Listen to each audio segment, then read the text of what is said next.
प्रभु यीशु मसीह के मधुर और मीठे नाम में आज दिनांक 4 अक्टूबर दिन शुक्रवार को आप सब श्रोताओं का हम स्वागत करते हैं।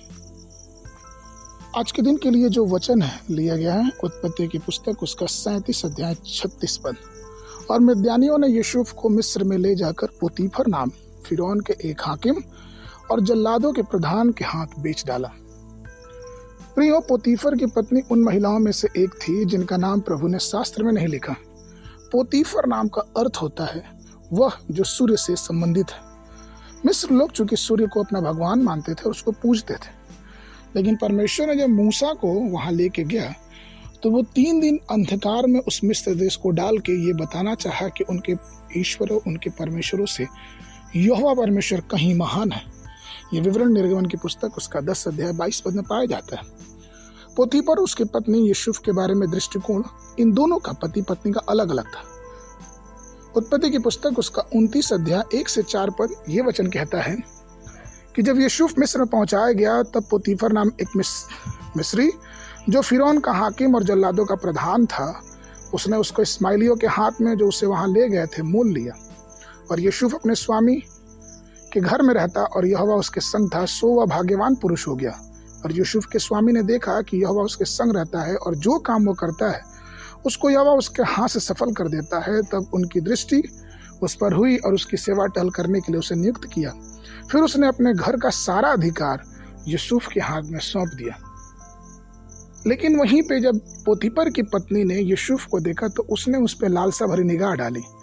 इस सब बातों को जानने के बाद यूसुफ ने उससे कहा कि इस घर में मुझसे कोई बड़ा नहीं और उसने तुझे छोड़ जो उसकी पत्नी हो मुझसे कुछ भी नहीं रख छोड़ा। सो भला मैं ऐसी बड़ी दुष्टता करके परमेश्वर का अपराधी क्यों बनूं? ये बात इसलिए कही यूसुफ ने क्योंकि पोतीफर की पत्नी ने उसे सोने के लिए उससे बुलाया था। उसे अपने वासना के अंदर उसको रखना चाहती थी, लेकिन यूसुफ वहां अपना वस्त्र छोड़ के भाग गया। आज भी हम प्रियों हजारों लोग कैसे पा सकते हैं जो पोतीफर की पत्नी के समान है, अर्थात इस युग के परमेश्वर ने, इस युग के ईश्वर ने उनकी आंखों को अंधा कर दिया है।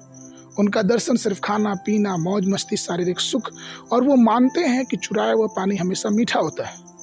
उन्हें परमेश्वर के न्याय की कोई परवाह नहीं। लेकिन इस बात को याद रखें कि परमेश्वर का न्याय हमारे जीवनों पे आएगा। पोतीफर की पत्नी को ध्यान दें, अपने पति के प्रति उसके अंदर निष्ठा की कमी थी। पोतीफर की पत्नी अपने पति के लिए इस सामाजिक जीवन में कलंक का रूप थी। अपने बच्चों के लिए उसने अच्छा रोल मॉडल नहीं तैयार किया। वो एक ऐसी नागिन के समान थी जो अच्छे लोगों को डसती थी। और इस बात को हम ये समझ सकते हैं कि पोतीफर की पत्नी का नाम बाइबल में नहीं जिक्रित है, लेकिन नाम ना होने के बावजूद उसका चरित्र जो कि जिक्र में लाया गया है, इससे आज हमें और आपको जागना है। परमेश्वर का वचन कहता है कि इसलिए हम अपने आप को पवित्र, भक्ति और परमेश्वर के वचन में आगे बढ़ाएं, क्योंकि इस बात तो तय है जिस प्रकार से दाऊद भजन उसके पहले अध्याय 5 और 6 पद में कहता है कि इस कारण दुष्ट लोग अदालत में स्थिर ना रह सकेंगे और न पापी धर्मियों की मंडली में ठहरेंगे, क्योंकि यहोवा धर्मियों का मार्ग जानता परंतु दुष्टों का मार्ग नाश हो जाए। तो प्रिय, अपने आप को जांचें और परखें और अपने आप को परमेश्वर के सामने जीविता और भावता बलिदान करके चढ़ाएं। आज के वर्णन के लिए 1 कुरिन्थियों उसका 6वां अध्याय 15 पद। क्या तुम नहीं जानते कि तुम्हारी देह मसीह का अंग है? सो क्या मैं मसीह के अंग लेकर उन्हें वेश्या के अंग बनाऊं? कदापि नहीं। बाइबल अध्ययन के लिए सुबह के समय यशायाह नबी की पुस्तक 20, 21, 22 अध्याय, शाम के समय यीशु की पत्री उसका 6वां अध्याय। परमेश्वर आप सबको आशीष देवे।